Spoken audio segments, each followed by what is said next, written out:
Good morning students. तो आज है लेक्चर नंबर 10 और आज के हम लेक्चर में डिस्कस करेंगे इन बिंदुओं पर। तो आज का टॉपिक होगा, देख लीजिए आज कौन कौन बिंदुओं पर हम डिस्कस करेंगे। तो सबसे पहले डिस्कस करेंगे हम कार्नोट इंजन, उसके बाद हम लोग कार्नोट इंजन पढ़ लेंगे। उसके बाद पढ़ेंगे हम लोग रेफ्रिजरेटर, फिर पढ़ेंगे कार्नोट्स थ्योरम। कार्नोट्स थ्योरम पढ़ लेंगे।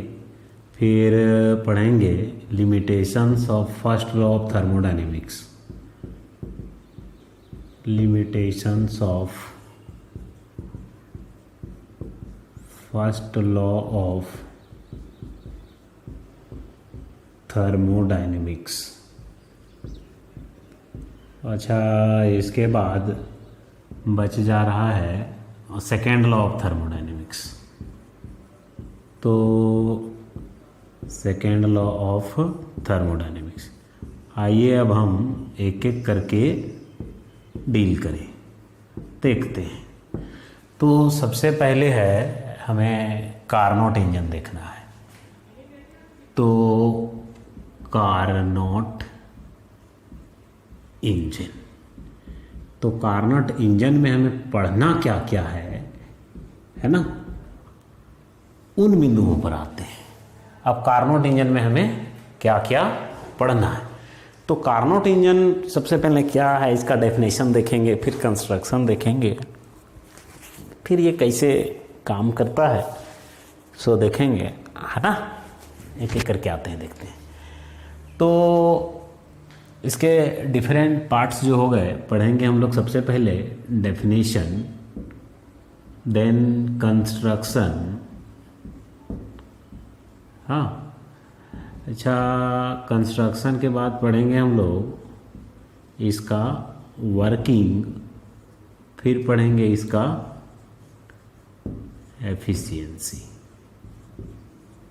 ठीक, तो ये कार्नोट इंजन के ये सब सारे टर्म्स हम देखेंगे। तो सबसे पहले यदि हम डेफिनेशन देखें तो कार्नोट इंजन क्या है, ये एक रिवर्सिबल हीट इंजन है। Reversible heat engine that operates between two temperatures, है ना। जिस तरह से हीट इंजन हम लोग पढ़ें, तो हीट इंजन में हम लोग देखे थे कि कैसे काम कर रहा था। रिवर्सिबल, वो एक साइक्लिक प्रोसेस में कंटिन्यूअसली हीट एनर्जी को कन्वर्ट कर रहा था मैकेनिकल एनर्जी में। तो ये कार्नोट इंजन क्या काम कर रहा है यहाँ, कार्नोट इंजन का काम क्या है, एक रेदर ये आइडियल रिवर्सिबल हीट इंजन है। तो आइडियल रिवर्सिबल, अच्छा, ये कॉन्सेप्ट सबसे पहले, ये जो फर्स्ट टाइम ये कॉन्सेप्ट था वो फ्रांस के एक इंजीनियर थे, फ्रेंच इंजीनियर शाडी कार्नोट, उन्होंने सबसे पहले इसे प्रपोज किया। ठीक, तो ये रिवर्सिबल हीट इंजन है और ये काम करेगा दो टेम्परेचर के बीच में।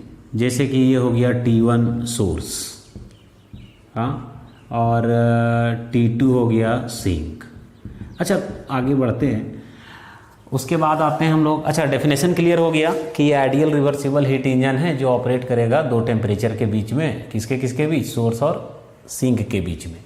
अब आते हैं इसका कंस्ट्रक्शन।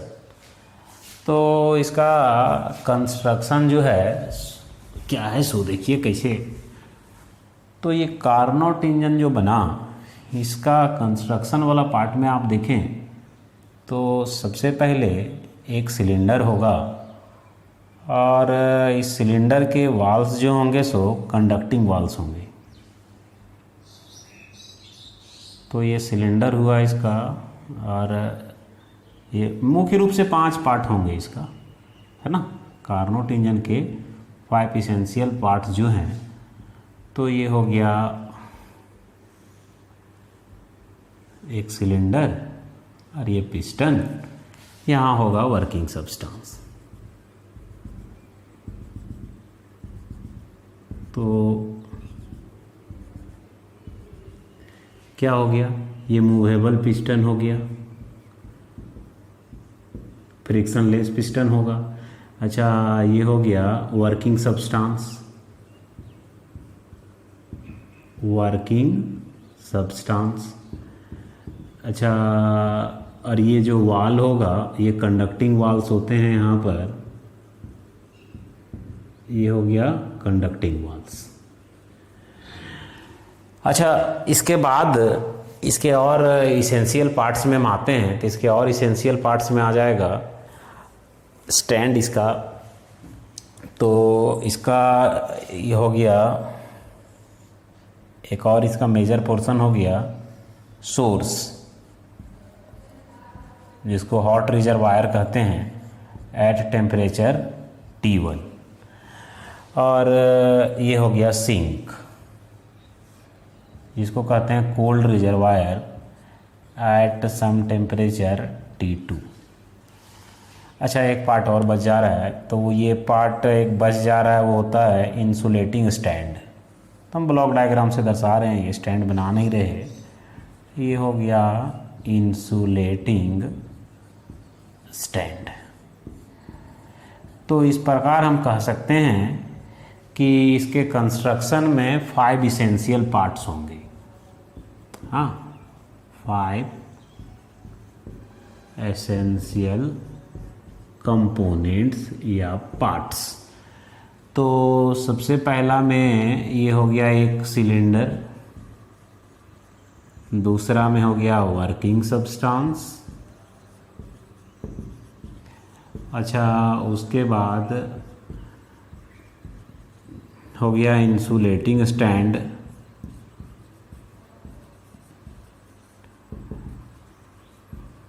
ओके। उसके बाद देखेंगे हम नंबर 4, तो नंबर 4 में हो गया सोर्स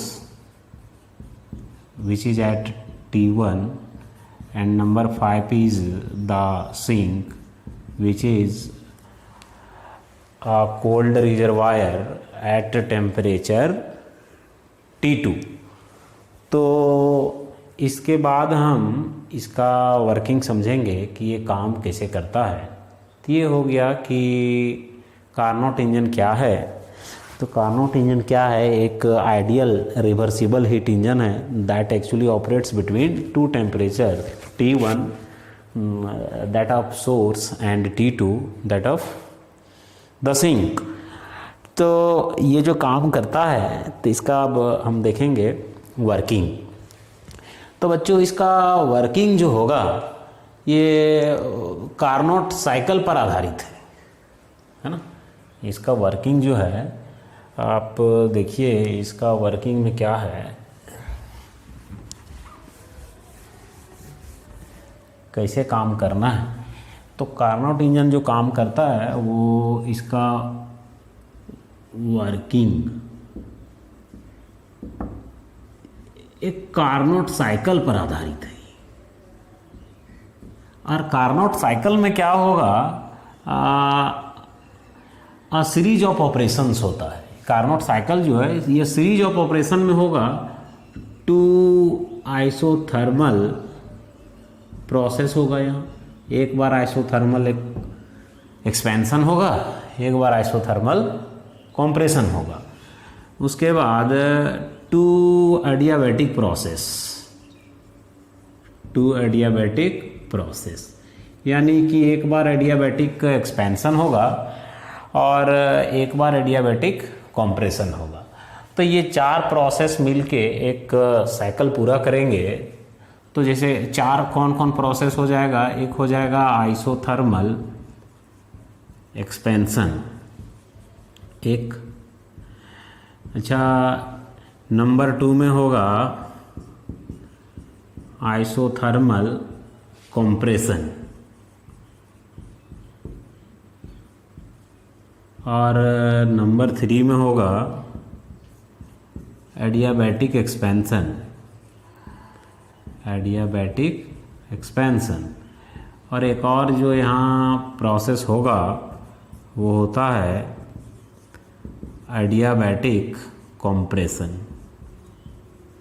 एडियाबैटिक कंप्रेशन। तो ये 4 प्रोसेस जो होगा उसके बाद फिर वापस इनिशियल स्टेट में लौट जाएगा। सबसे पहले ये होगा, है ना, तो इस तरह से होना है। ये चारों प्रोसेस करने के बाद वापस लौट जाएगा। यदि ग्राफिकली रिप्रेजेंट करें आप तो इस तरह से ग्राफ पूरा होता था और फिर वापस लौट जाता था, है ना। अब ये जो ग्राफ का ये एरिया, शेडेड पोर्शन का एरिया बताएगा, ये साइक्लिक प्रोसेस हो गया, है ना। ये प्रोसेस जो है वो कैसा प्रोसेस है? Cyclic process. ठीक, तो ये साइक्लिक प्रोसेस है और साइक्लिक प्रोसेस में ही काम करता है कार्नोट इंजन। अब इसका एफिशिएंसी यदि हम कैलकुलेट करेंगे तो मान लीजिए कि ये कितना हीट एब्जॉर्ब किया। मान लीजिए कि ये हीट एब्जॉर्ब किया Q1, ओके, और इसने वर्क किया W। बाकी जो हीट बचा वो सिंक की तरफ भेज दिया। तो वर्क कितना किया? वर्क किया Q1 माइनस Q2। तो ये इस केस में आउटपुट कहलाएगा और ये कहलाएगा इनपुट। जब आप एफिशिएंसी कैलकुलेट करते हैं तो एफिशिएंसी कैलकुलेट करिएगा तो हमें मालूम है, एफिशिएंसी बताता है कि हर एक साइकिल में कितना हीट एनर्जी कितना वर्क में कन्वर्ट हो पाया। तो एफिशिएंसी इस प्रकार से हम निकालेंगे। तो एफिशिएंसी निकालने के लिए हमारा फॉर्मूला होता है आउटपुट बाई इनपुट। हाँ, आउटपुट बाई इनपुट। तो यहाँ पर हम देखते हैं कि जो आउटपुट है वो आउटपुट कितना है? वर्क, और इनपुट कितना हो गया? Q1। अब ये वर्क देखिए, तो वर्क बराबर क्या है? वर्क होगा Q1 माइनस Q2 और ये हो गया Q1। आप सेपरेट आउट करेंगे तो एफिशिएंसी जो यहाँ से निकलेगा वो परसेंटेज में निकलता है, तो ये हो जाएगा 1 माइनस Q2 बाई Q1, या इन टर्म्स ऑफ टेम्परेचर लिखें तो ये हो जाएगा 1 माइनस T2 ओवर T1। और ध्यान रहे कि कार्नोट इंजन का एफिशिएंसी कभी भी वर्किंग सब्सटेंस पे निर्भर नहीं करता है। इसके आगे हम लोग देखेंगे रेफ्रिजरेटर। तो रेफ्रिजरेटर क्या है, अब इस पे हम लोग डिस्कस कर लें। तो बेसिकली रेफ्रिजरेटर जो है वो हीट इंजन का बिल्कुल रिवर्स प्रोसेस पे काम करने वाला डिवाइस है ना। इसका बिल्कुल प्रोसेस जो होता है सो रिवर्स होगा। तो कैसे रिवर्स होगा देखिए। तो हीट इंजन क्या करता था? सोर्स से हीट लेता था, सराउंडिंग में वर्क करता था, बाकी जो हीट बचा सो भेज देता था सिंक में। अच्छा, refrigerator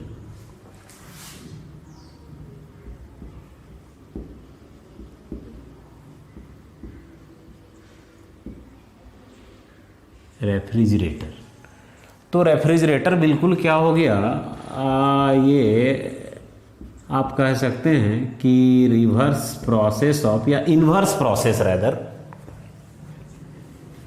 rather inverse process of heat engine. जो काम हीट इंजन करता है उसका ठीक विपरीत काम ये करेगा। इसमें भी 3 कंपोनेंट्स होंगे रेफ्रिजरेटर के भी। तो यहाँ 3 कंपोनेंट कौन होगा? एक तो होगा सोर्स,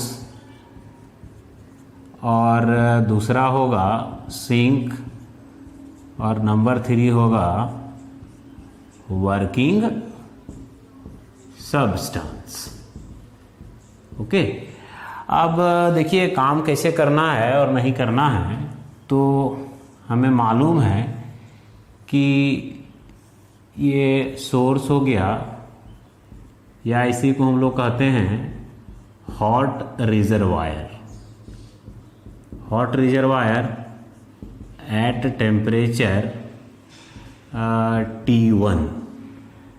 ठीक, उसके बाद यहाँ होगा वर्किंग सब्सटेंस। ठीक। इधर है सराउंडिंग, ओके।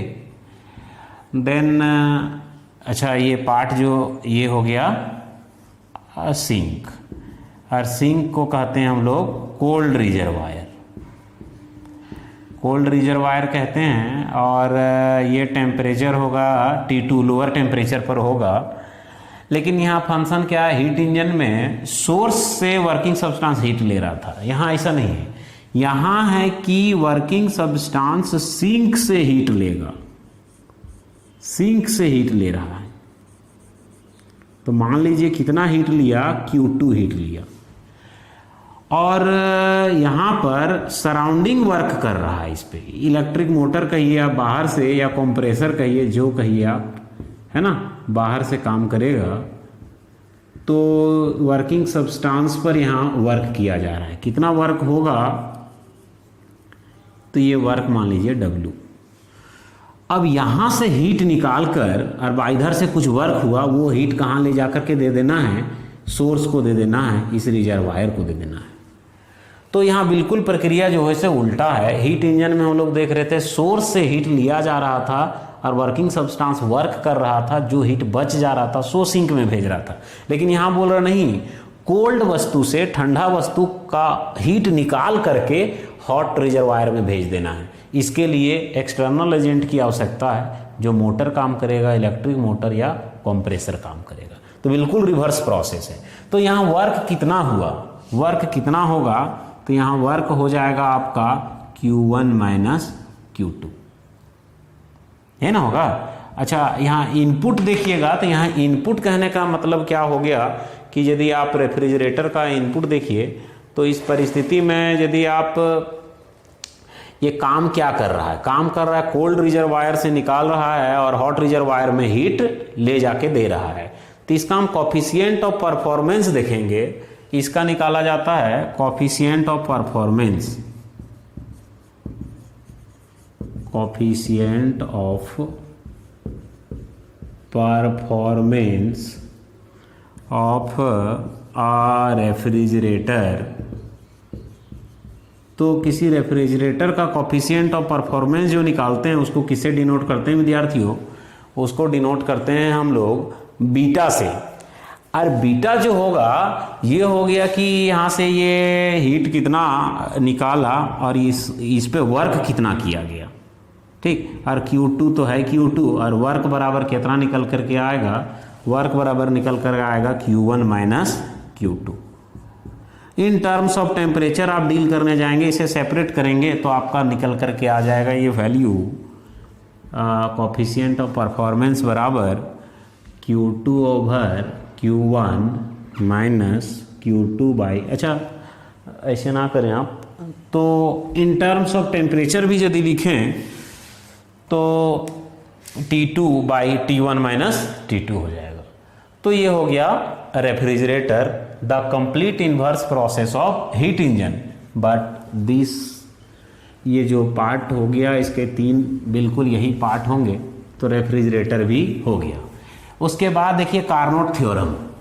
कार्नोट थ्योरम क्या कहता है, अगला बिंदु जो हमारा डिस्कशन का है वो है कार्नोट थ्योरम। तो कार्नोट थ्योरम में 2 बात देखिएगा, कार्नोट्स थ्योरम, कार्नोट थ्योरम क्या कहता है, तो कार्नोट इंजन हम लोगों ने पढ़ा। तो कार्नोट का दो स्टेटमेंट, 2 थ्योरम में समझिए कि कभी भी किसी भी हीट इंजन का एफिशिएंसी कैन नेवर बी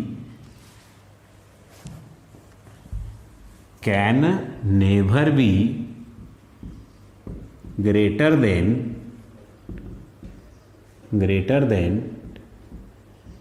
100%। यानी कि कोई भी हीट इंजन का एफिशिएंसी 100% से ज़्यादा नहीं होगा। मान लो कि एक हीट इंजन है, उसका हो गया ये सोर्स, मान लीजिए कि ये हो गया उसका सोर्स एट T1, ये हो गया working substance and the sink at T2। इधर सराउंडिंग पे वर्क हो रहा है, हीट लिया Q1, इधर रिजेक्ट किया Q2। यदि जितना टेम्परेचर यहाँ लिए हैं, जितना टेम्परेचर यहाँ लिए, इसी तरह से कोई तीसरा इंजन भी ले लीजिए और यहाँ का टेम्परेचर, यहाँ टेम्परेचर और यहाँ टेम्परेचर बराबर, तब इस मशीन का किसी भी कीमत में इससे ज़्यादा एफिशिएंसी नहीं हो सकता है। पहला थ्योरम कहता है कि एफिशिएंसी 100% से ज़्यादा नहीं हो सकता। और दूसरा बात में कहा जाता है कि efficiency is independent of, efficiency of a Carnot engine या heat engine is independent of working substance, working substance acting between या working between the two temperatures T1 and T2। तो ओवरऑल यही कार्नोट का थ्योरम है। Carnot का theorem क्या समझे कि यदि कोई हीट इंजन दो टेम्परेचर के बीच काम कर रहा है तब इसका एफिशिएंसी, और कोई दूसरा आप मशीन इंजन ले लीजिए यही दो टेम्परेचर के बीच काम करे तब उसका भी एफिशिएंसी इतना ही होगा या कम होगा, इससे ज़्यादा उसका एफिशिएंसी नहीं हो सकता। ये बात समझना है। और दूसरा में क्या कहा हमने कि जो भी इंजन होगा या हीट इंजन होगा या कार्नोट इंजन होगा, इसका एफिशिएंसी जो है सो वर्किंग सब्सटेंस पर निर्भर नहीं करता है। तो बच्चों उसके बाद हम लोग देखेंगे limitations of first law of thermodynamics. तो फर्स्ट लॉ ऑफ थर्मोडायनेमिक्स का limitations of first law of thermodynamics.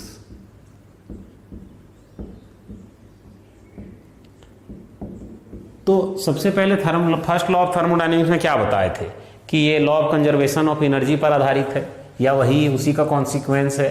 कोई हीट इंजन वहाँ से एनर्जी ले रहा था, हीट एनर्जी, और वर्क में कन्वर्ट कर रहा था, बाकी बचा हुआ अदर पार्ट में उसे ट्रांसफ़र कर रहा था। तो सबसे पहला इसका लिमिटेशन ये हुआ कि लिमिटेशंस देखिए, सबसे पहला ये नहीं तय कर पाता है कि direction of transfer of heat किधर से किधर ट्रांसफ़र होगा, direction of transfer of heat. तो पहला लिमिटेशन ये हो गया कि हीट किधर से किधर ट्रांसफ़र होना है ये तय नहीं है। दूसरा इसमें जो कंडीशन आता है कि अंडर विच कंडीशन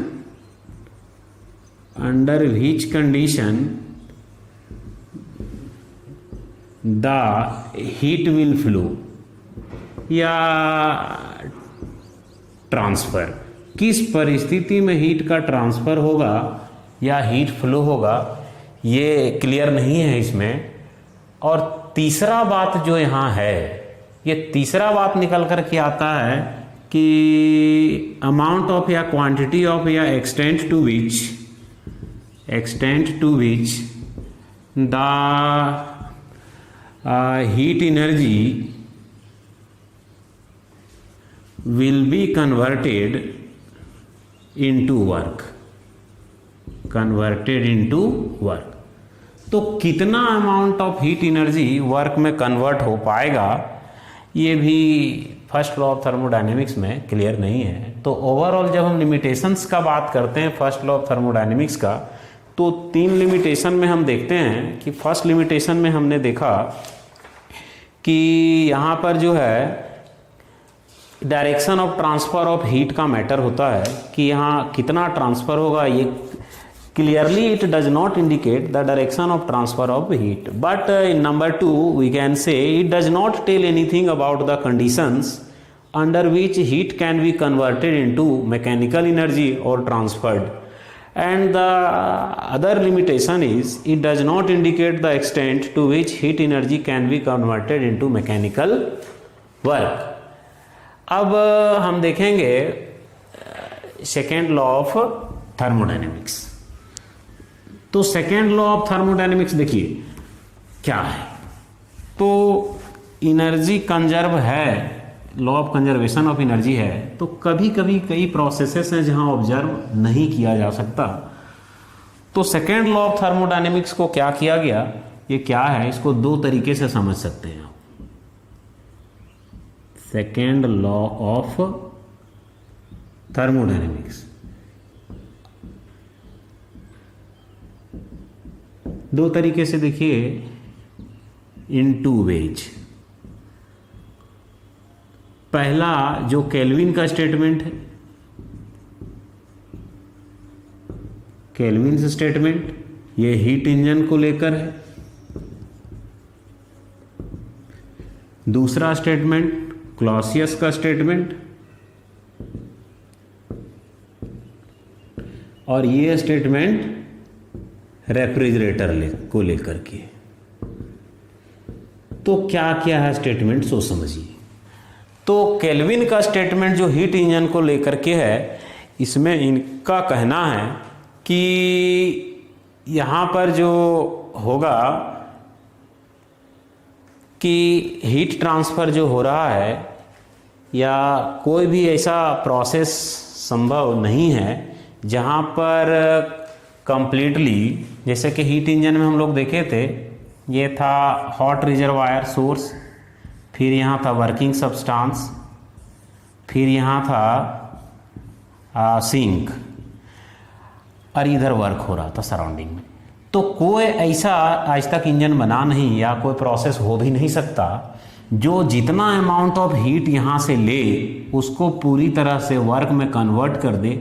ऐसा कोई मशीन या कोई इंजन हो नहीं सकता, ऐसा प्रोसेस कभी हो नहीं सकता। यही कहता है सेकेंड लॉ ऑफ थर्मोडायनेमिक्स का पहला पार्ट केल्विन स्टेटमेंट में हीट इंजन को लेकर, कि जितना अमाउंट ऑफ हीट आप एब्जॉर्ब कर रहे हैं उसे आप कंप्लीटली मैकेनिकल वर्क में कन्वर्ट नहीं कर सकते। कुछ ना कुछ पार्ट इस हीट का सिंक की तरफ जाएगा, कुछ ना कुछ। तो वर्क कितना हो पाता है? वर्क हो पाता है Q1 माइनस Q2। दूसरा क्लॉसियस स्टेटमेंट, और क्लॉसियस स्टेटमेंट जो है ये क्लॉसियस स्टेटमेंट रेफ्रिजरेटर को लेकर के। रेफ्रिजरेटर में हम लोग क्या देखते थे कि ये सोर्स है, यहाँ है वर्किंग सब्सटेंस, और ये हो गया इसके लिए सिंक एट T2, ये सराउंडिंग। जैसे कि ये वर्किंग सब्सटेंस काम क्या कर रहा था रेफ्रिजरेटर के केस में, कि कोल्ड रिजर्वायर से हीट निकाल रहा था। देखिए कितना मुश्किल काम है, कोल्ड रिजर्वायर से हीट निकाल के दे देना किसको? हॉट रिजर्वायर को। ये तभी संभव है जब कोई एक्सटर्नल एजेंट इस वर्किंग सब्सटेंस पे काम करे, नहीं तो ऐसा सोल रिजल्ट कभी संभव नहीं है कि आप कोल्ड ऑब्जेक्ट का हीट निकाल करके किसी हायर टेम्परेचर वाले ऑब्जेक्ट को हीट दे दें। ऐसा तब संभव है जब कोई एक्सटर्नल एजेंट, कोई इलेक्ट्रिक मोटर, कोई कंप्रेसर, कोई इलेक्ट्रिक इंजन काम करे, तब ऐसा संभव है। तो overall second law of thermodynamics का कहना ये था कि हीट को कंप्लीटली मैकेनिकल वर्क में कन्वर्ट नहीं किया जा सकता, पहला बात। दूसरा बात कि किसी कोल्ड बॉडी से हीट निकालकर किसी हॉट बॉडी में हीट आसानी से नहीं दिया जा सकता जब तक कि बाहर से कोई एक्सटर्नल एजेंट इस पे काम ना करे, एक्सटर्नल फैक्टर काम ना करे तब तक। न्यूमेरिकल भी आप लोग बनाते रहेंगे। तो कुल मिलाकर के जो टॉपिक्स थे थर्मोडायनेमिक्स के हमने पूरा कंप्लीट किया। तो चलिए इतना ही रहा। Thank you.